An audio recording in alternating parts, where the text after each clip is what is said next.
Hi again. This is the last video in a series of 10 videos, a 10-step process to quitting. Some of these videos have been related to hypnotherapy and hypnosis, but in this video, it's going to help you regardless of how you quit. Whether it's cold turkey, patch, pill, gum, spray, whatever it is.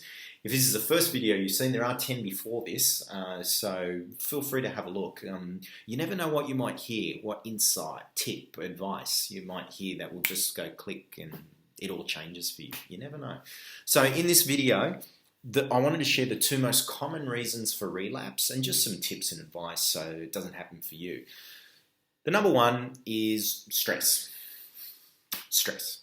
Any doctor will tell you stress is the number one cause of illness and disease. It actually accounts for 94% of GP visits can be related back to stress. So stress is something that we all have to some degree or another. Whether you're stressing about what I'm going to wear to my, work today, or gee, what next multi-million-dollar home should I buy, or whether you're worried about how you're going to pay your rent, stress is stress. It feels the same, regardless of what the stress is out there you're worrying about. Oh, what next exotic car should I add to my 50 collection? You might think, oh my God, I wish I had that stress. For some people, that's really stressful. And in the body, it feels like someone who can't afford to take care of their kids, because they can't pay for food. There's no point in comparing one stress to another. Stress is stress, and it feels horrible in the body, regardless of what it is, right? The real question is, what am I going to do in those moments when I've got that feeling in my body? What am I going to do? And stress can come in two different forms. Something that's happened all of a sudden, immediate, or something that's going to be stressful for a while. So the things that happen in the immediate moment, I get a bad phone call. All of a sudden, my plans have changed, and that is annoying or frustrating.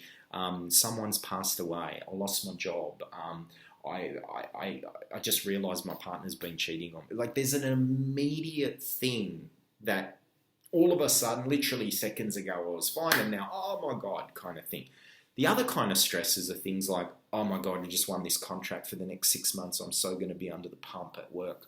Or I'm going through a messy divorce and this is going to take a while.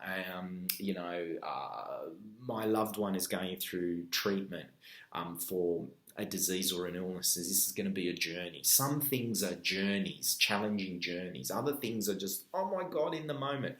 You need different strategies for these two different types of stress. Now, really, the thing, there's only a few things you can do that might seem simple, but they can make all the difference when the immediate acute thing happens. The simple thing is breathe.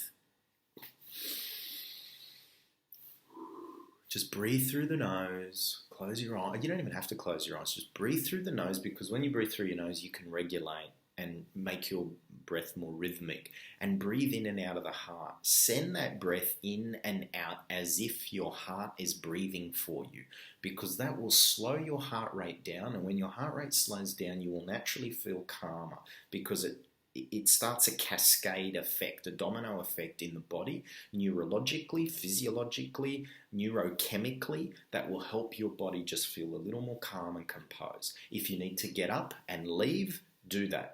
Remove yourself from that immediate environment where that stress has happened. Go for a walk around the block. Go outside. Spend some time with some trees, with your pet.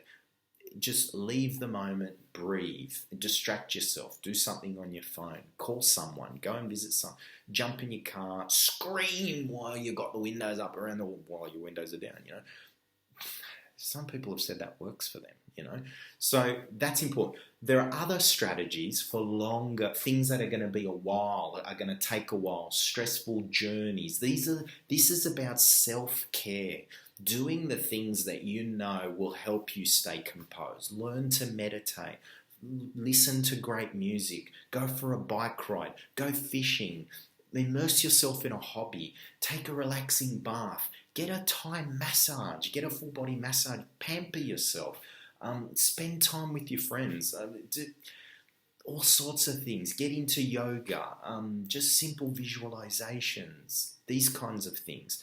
It's going to take a little bit of it. And I know I've said that a lot these last few videos because it's really important. It's going to take commitment and effort to maintain yourself when the going gets tough. Stress is probably the number one excuse people give. oh, this happened, and so that's why I smoked. But, I mean, if you're going to remain a non-smoker for the rest of your life, you're going to have to get through some tough moments without doing that, because one puff and it's all over, and you probably know that. Excuse me. So the next most common type of relapse is alcohol. Now, if you're not a drinker at all, I do not ever drink, ever, ever, ever, not even at Christmas, New Year's, whatever. You can already stop this video, But even for people that just drink, it's occasion, it's not often. Even if you only drink once a year on New Year's Eve, it's still something that could get you unstuck. So you still need to be prepared for it. If you're a regular drinker, just keep in mind, bad decisions and alcohol go hand in hand, as we know. We've all done some silly things when we've had too much to drink, right? One of those silly things for an ex-smoker can be that kind of cockiness and, well, I'm all right, I feel fine, maybe I'll just have a puff. Well, it won't hurt, it's all right. They're only menthol. It's only a 1 milligram. I'll be fine.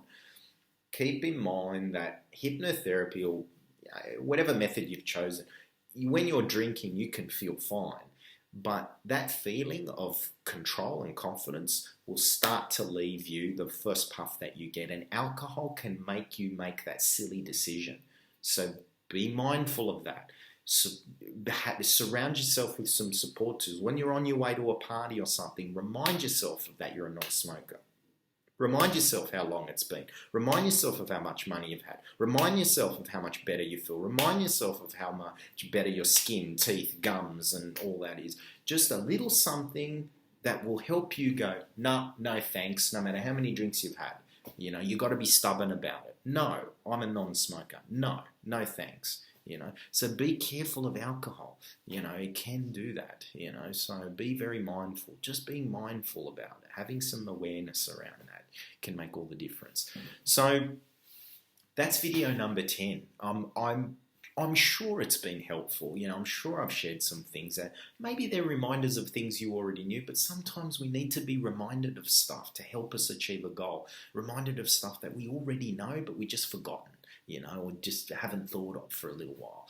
And hopefully I've given you some tips and advice that maybe you hadn't even thought of before. So this whole series of videos, I hope they help people. I'm on a mission to help people quit.